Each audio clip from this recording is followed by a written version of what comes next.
Some might say Celynn Erasmus has a different approach to life. While everyone around her is getting caught up in the draining rat race, Celynn endeavours to maintain a healthy, well-balanced lifestyle so that she can make the most out of each day. Her passion for good health and wellness has led her to dedicate her career to improving the lives of others. Celynn is a registered dietitian and motivational speaker. She assists companies with executive and employee wellness. So Celynn, you're a registered dietitian. You've decided to target a wider audience with your skills and knowledge. Tell us a bit more about what you do exactly. What I do is take nutrition and wellness into the workplace, though, with the idea that we can use health to leverage wealth, so we can actually make people more productive if we make them healthier. Why have you decided to target businesses? It started when I was in private practice for about 5 years, and I got a bit frustrated because I was seeing the same type of profile person. They were usually overweight, very stressed, perhaps they'd had a heart attack, or they had high cholesterol, they were maybe pre-diabetic. And I realized, if I had a chance to see these people maybe 5 or 10 years earlier, they may not be in my private practice seeing me as a dietitian. And then I had a wonderful opportunity, and I started doing group work at the workplace, and I realized, wow, this is a captive audience, and these people really were hungry for the information and they needed it. So that's how it started.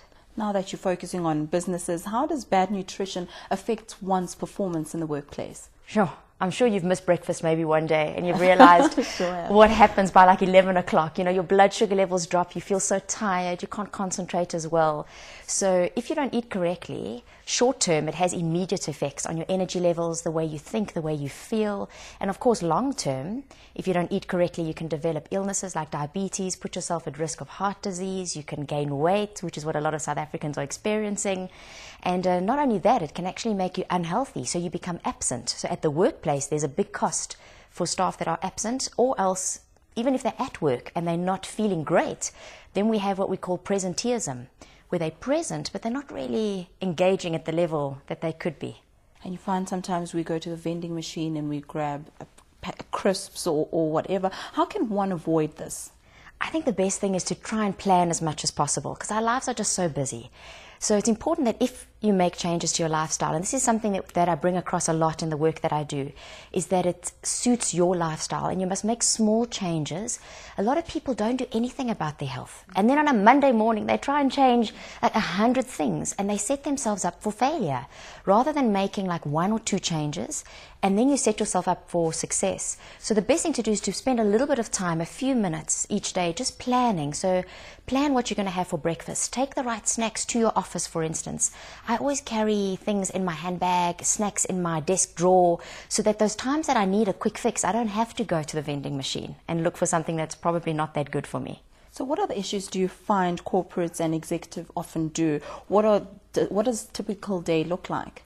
Sure, I think most people wake up not feeling that energetic, so they hit the snooze button a couple of times, and then by the time they jump out of bed, it's just a roller coaster ride. They arrive at the office just in time, then their first meeting runs late, then you end up going back to your desk and you've got fires to put out and 105 unread emails and phone calls, and then before you know it, you look at your watch and it's like 2 o'clock in the afternoon, and you think, I've had nothing to eat except maybe a handful of biscuits on the run and 3 or 4 cups of coffee. So I think I often find that kind of profile where people are just so stressed and so busy that they don't stop to think, sure, what am I fueling my body with? And so the idea is just to be able to try and get them to become more aware and conscious that eating can actually help you have more energy, so you can actually get more done. So it's not like it's taking up more time in your day, and it shouldn't be adding to your stress. It should actually make your life easier. Okay, what type of foods should one be eating to get your energy levels up? The best thing to do is to eat light and eat often. So instead of having these big gaps, I find a lot of people miss breakfast and then they have hours in between where they don't eat anything. If you do that, then what happens is your blood sugar levels drop, and then you stimulate hunger, you stimulate bad mood swings, you don't concentrate as well, and when you do get a chance to eat, you're just going to grab whatever you can get your hands on, like a pie and a cold drink, and that's just rocket fuel. It gives you energy for about half an hour, and then you're back in the same position that you were before with low energy levels and feeling tired. So I think the best thing to do is to just plan a bit and eat what we call slower releasing foods if you can. That means knowing about concepts like the GI, the glycemic index. And I think the key, though, is to eat every 2 or 3 hours rather than having lots of time in between meals where you don't eat anything. Okay, now Celynn, from hearing from what you speak, you're very passionate about what you do. How does one get into such a career? Well, I was fortunate. I think from quite young I realized that I love nutrition. I think partly because I grew up around food. I'm French. So I absolutely enjoy good food, good wine. And I wanted to study medicine, but I didn't quite want to be a doctor. And then I discovered there's a course called a Bachelor of Dietetics that you can study where it's a mixture of medicine and physiology, so understanding the human body and a big aspect of nutrition. And I really think that nutrition can help solve a lot of the problems that we see today in terms of poor health.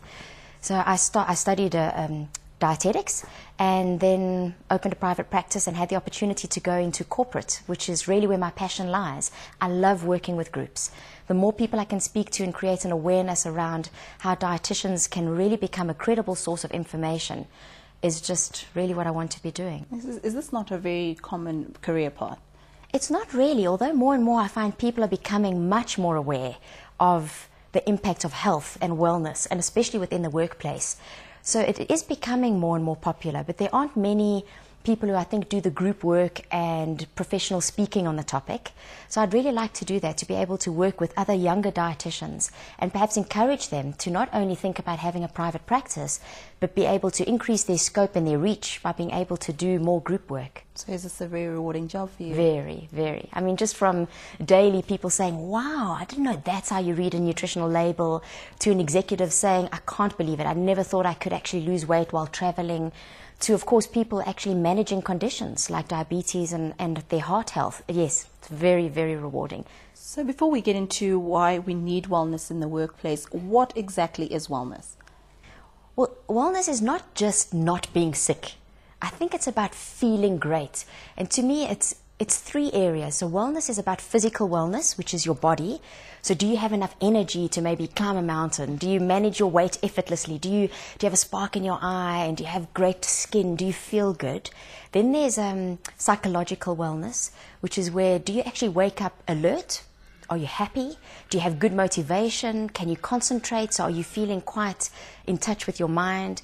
And then there's the biochemical side, which is where we take a look at the inside of your body. So are you well on the inside? Is your cholesterol at the right level? Other things like blood sugar and your blood pressure and your body fat percentage, are those optimal? So I think those three areas are what wellness is: the physical, psychological, and the biochemical. And how does one strike a balance between going to gym and eating properly?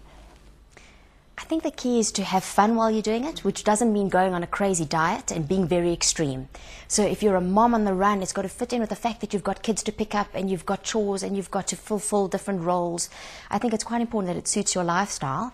And exercise is absolutely important. Just this morning they were saying on the radio how it's not that important to focus on how many kilojoules or calories you burn while you're running on the treadmill. It's about the endorphins that are released when you exercise. Those are natural chemicals that are released in your body that make you feel good. They're antidepressants. And also for hours after you exercise, your metabolism is lifted, so you actually increase your energy levels and your muscle burning mass. Okay, and why does one need wellness in the workplace? I think it's key. I think a lot of leading organizations have realized that human capital needs to be nurtured in a holistic way. And really, if you have healthy staff, it's been proven by studies and research that the less health risk factors that they have, the healthier they are, the more productive they are, which directly impacts bottom line. So you can make more money, be more profitable as a business if you look at the wellness of your staff. And a big part of wellness is nutrition. Celynn, we'll chat more in a bit. More with Celynn Erasmus after the break. Do stay tuned.